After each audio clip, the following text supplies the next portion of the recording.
One of the first places that value can be brought is in the management of cash. Monitoring cash is like taking the pulse of your business. And in stressed or distressed situations, it becomes more important. But it's always important to have a full, consistent and faithful view of the business's cash position. And common wisdom says that goes 13 weeks out.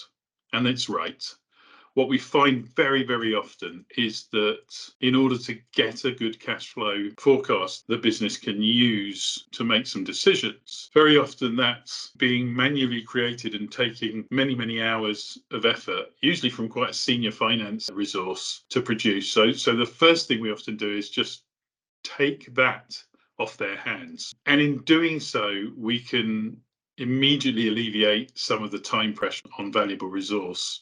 Once it's in our hands, we can then improve it. We can then look to the data sources that feed it, look to whether there are any automation opportunities in those, which there almost always are, and to ensure that the data it's using is single versions of the truth from the systems that produce the data, that the assumptions it's using can be plugged in easily and consistently.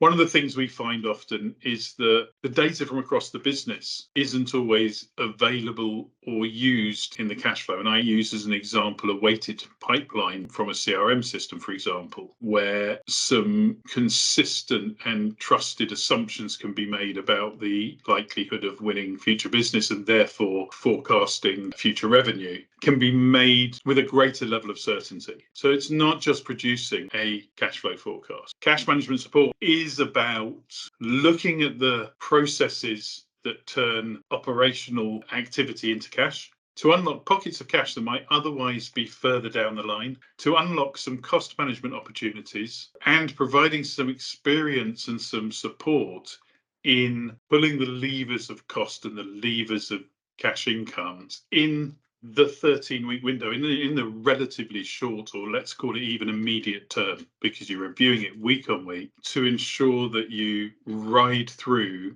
any pinch points in the immediate future so that you can create the time for longer term forecasts to be viable.